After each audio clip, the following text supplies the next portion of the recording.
We as humans are coded by DNA. DNA is our code.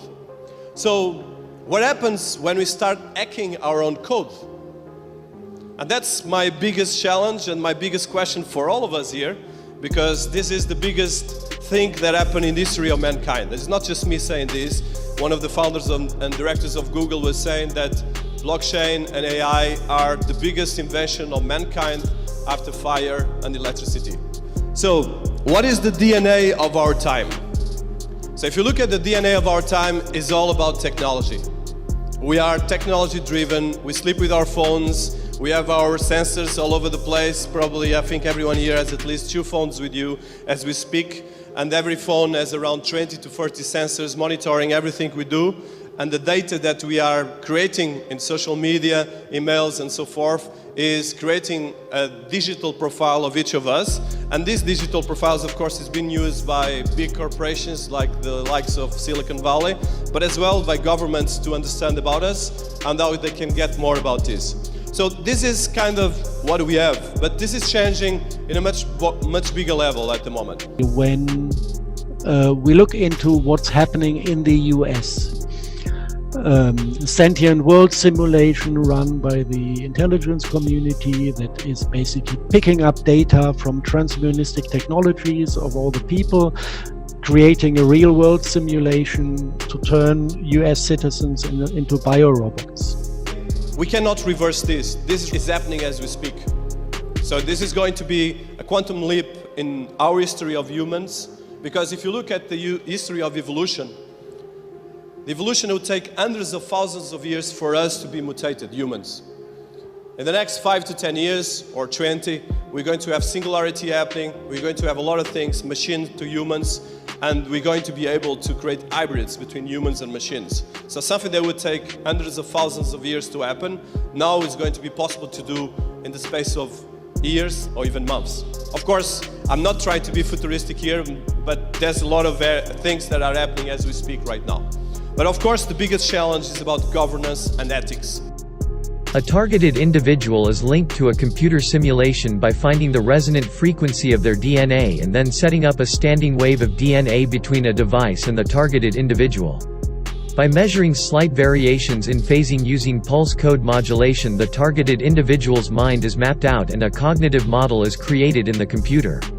This allows for the creation of a targeted individual's very own digital twin to exist in the sentient world simulation. The ultimate interface between computers and biology.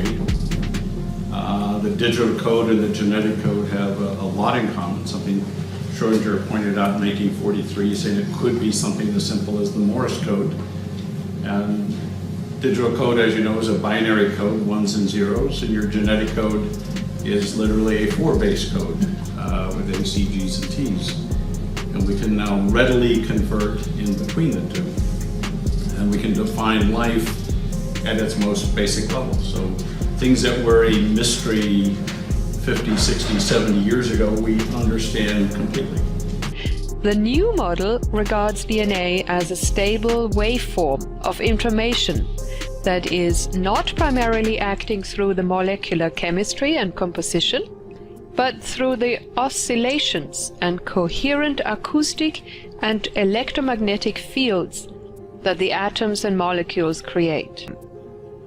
An implication is that ultimately DNA could be transferred or transported, let us say teleported, immaterially and non-locally as a light or laser modulation. Because all of the functions and characteristics of all biological entities, including viruses and living cells, are written into the code of DNA. If one can read and write that code of DNA, then they can be reconstructed in a distant location. This is what we mean by biological teleportation. So my digital biological converter will have a small box that you could attach to a computer to in fact receive a digital wave and convert it into a protein, perhaps a vaccine or even a cell. So think about in a future flu pandemic, we could digitally distribute a new vaccine in seconds around the world because this is biology now moving at the speed of light. This conversion process can also be reversed to create a bi-directional communications link between a targeted individual and their very own digital twin existing within the sentient world simulation. Digital code, as you know, is a binary code, ones and zeros, and your genetic code is literally a 4-base code with A, C, Gs, and Ts. And we can now readily convert in between the two. For every task in the cell there is a protein to carry out that task. And everything a protein does is built into its linear code derived from the DNA code. These proteins have been described as nature's robots. And if you think about it, for every single task in the cell, every imaginable task is described by Canford and Reynolds. There is a unique protein to carry out that task. It's programmed when to go on, when to go off. And it does this based on its structure. It doesn't have consciousness. It doesn't have a control from a mind or a higher center. Everything a protein does is built into its linear code derived from the DNA code. The DNA in the nucleus is electromagnetically connected to the proteins in the axons.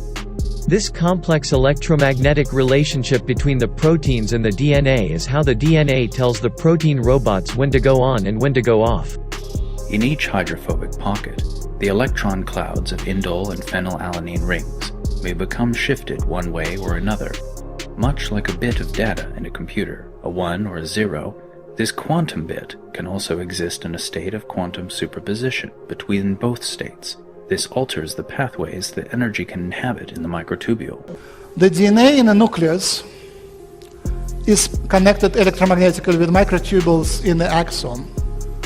And you can see on the photograph, it's known that microtubules surround the nucleus, and there is an interface, electromagnetic, not mechanical, not chemical, but electromagnetic interface between microtubules and DNA.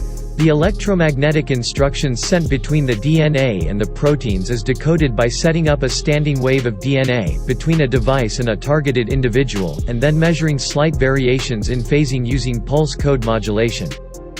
Once they have your DNA, they take the DNA and they put your DNA code in a supercomputer.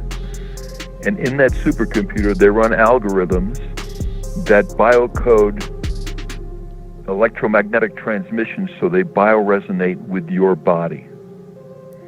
Once they've done that, they can transmit that from satellites or cell towers or aircraft or any number of ways, and that signal will only affect you. And what happens is once the resonant frequency is found in the targeted individual and the broadcast frequency matches up with that resonant frequency, those two frequencies interlock and they can be thought of as one frequency or one energy.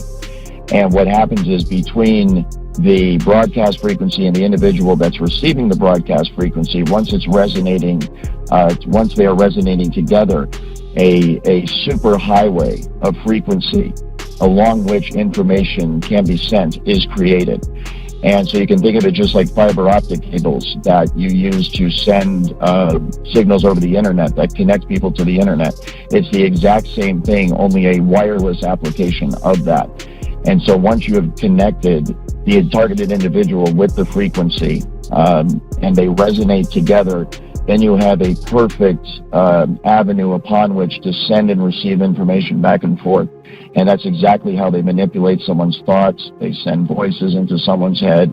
They manipulate their emotions. They manipulate their behavior. And then that's also how they receive back from the individual in real time the vital signs, the emotions, the thoughts, what the person's seeing, what the person's hearing.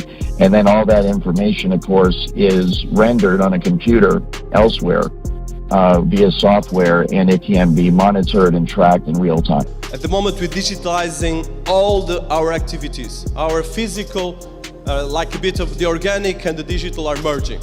And of course, we're using, for now, data technologies, general technology, but in terms of, as we put artificial intelligence, especially right now, machine learning and algorithm-driven technology, and IoT, and then blockchain with smart contracts, we're creating something new that is the digital transformation and the foundational techs that are much more sensitive and much more neurologic in the sense that they touch everything. And of course, all of us will be part of this, especially as DNA becomes completely digital.